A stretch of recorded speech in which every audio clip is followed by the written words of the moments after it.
Chapter 4, in which Barnaby goes to the Saturday races. The next morning, early, I went down to the lock-up in my dressing gown and fed Barnaby his hay. He ate like a horse. I just hoped he would run like one too. I came back afterwards and ate my own breakfast in silence, Mr. Skip watching every mouthful of toast and strawberry jam as it went in. Mum tried her best to cheer me up, but it was no use. I could see it all in my mind. I could hear it all their prancing, dancing ponies tossing their heads at the start line, pawing the ground, then dashing off into the distance.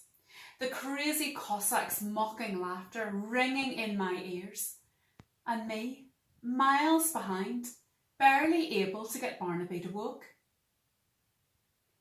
Mum was at the fridge fetching some milk when suddenly, and quite definitely, Mr. Skip began to chuckle.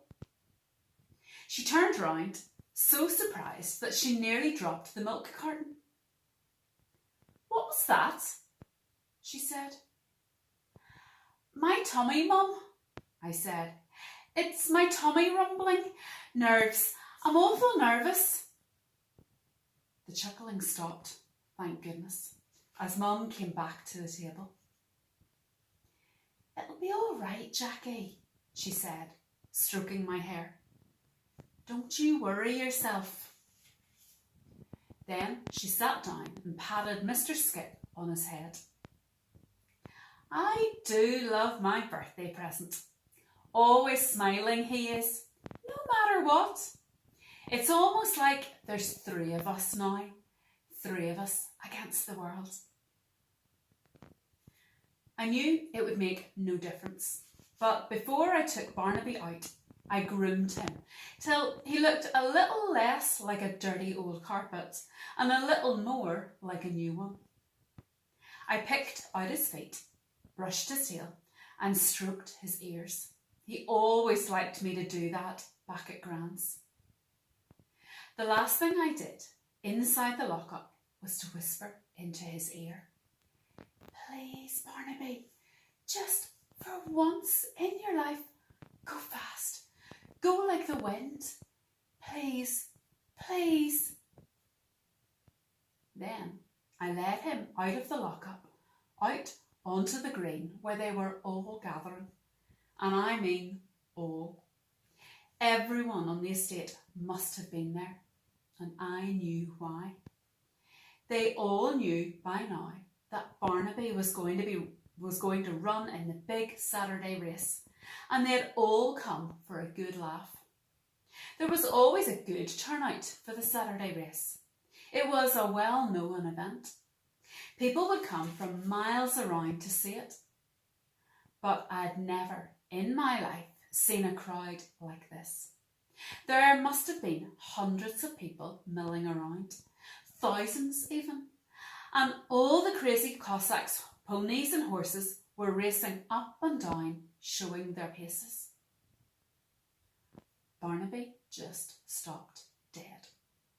He didn't like what he saw at all, any more than I did. I smoothed his neck and patted him. "It'll be all right, Barnaby," I whispered.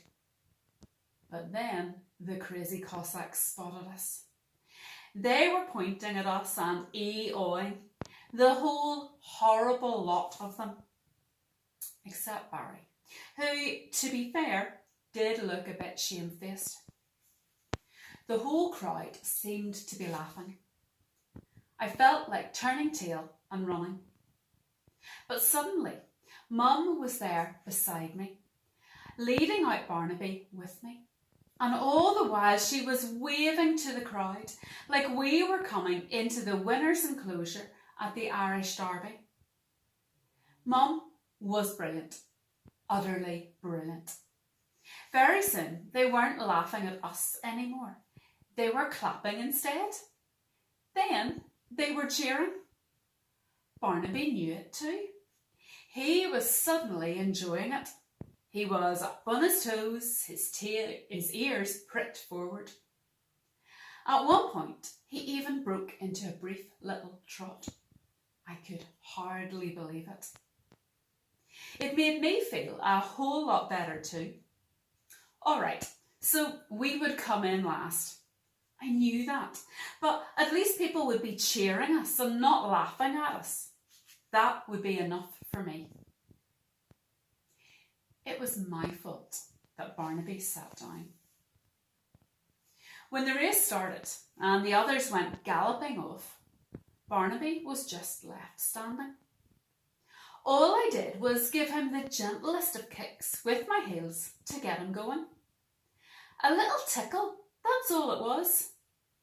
Go! I shouted. I shouldn't have done it. I shouldn't have said it. I knew well enough that if you kick Barnaby on, he sits down. He had done it to me dozens of times when I was at Gran's place on holiday. But I forgot, I suppose, or I just didn't think. Anyway, he sat down and I slid off the back of him and sat there on the ground feeling very stupid and very angry with myself for being so stupid. I expected everyone to laugh, but they didn't. I think maybe they felt sorry for me. Mum helped me up and said it didn't matter one bit, that I'd soon catch up with the others. Once up on Barnaby again, I took the reins and looked up ahead of me. There wasn't a horse in sight. I felt like giving up, but something inside me made me do what I should have done in the first place. You don't tell Barnaby what to do. You ask him nicely. Please, Barnaby, I whispered in his ear. Do it for Mr. Skip. Well, that did it. It was as if some hugely powerful electrical charge suddenly surged through him. He seemed to stiffen and grow underneath me. He tossed his head like a bull. He pawed the ground like a stallion. He blew and he snorted like a whale. He let out a great ee-aw that echoed round the estate. And then off he went. I went with him, but only just. I clung on round his neck. It was all I could do. Barnaby wasn't trotting. He wasn't cantering. He was galloping. He was fairly flying over the ground, his hoof beats thundering. I had no time to think about falling off, no time to be frightened. I'd lost my reins by now, so there was no way I could guide him. But that didn't seem to matter. He knew the way. Within no time, I could see the crazy Cossacks up ahead, and Barnaby could see them too. He didn't need telling. He was after them. The rush of the wind on my face took my breath away. I was so happy, so exhilarated. I felt like whooping and cheering, but I couldn't find the voice to do it. And all the time I was catching up with the crazy Cossacks. Nearer, nearer, nearer. Not one of them looked back. No one was expecting me. As I passed the crazy Cossacks one by one, all they could do was gape at me in sheer disbelief.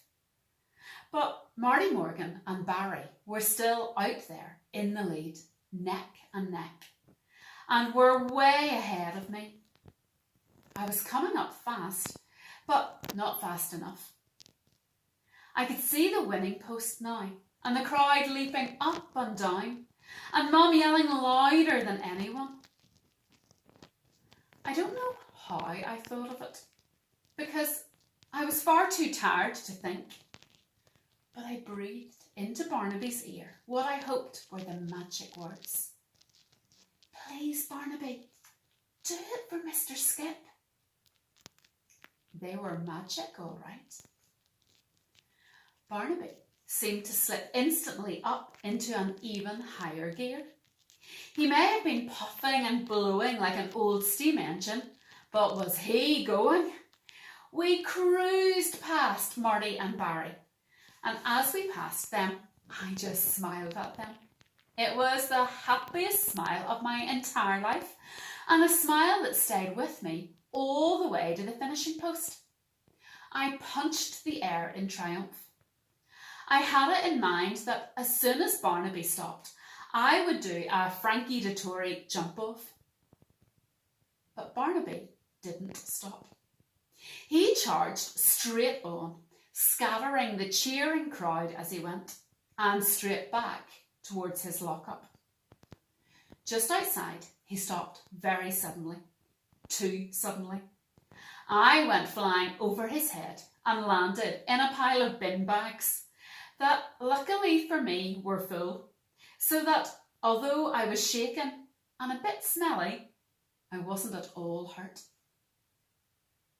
I was still lying there in amongst the bin bags and trying to collect my thoughts when Mum and everyone came running. She helped me to my feet and made sure I was all right. We just hugged and cried and hugged some more. And she wasn't the only one hugging me.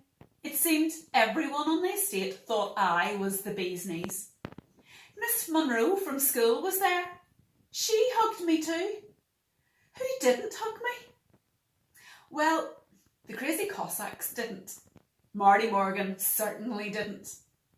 Instead, they hung around for a while, shaking their heads and looking all bewildered and sorry for themselves. Barry managed to mutter a "well done," which was as good as a dozen hugs to me. He even stayed behind and helped me towel Barnaby down and groom him.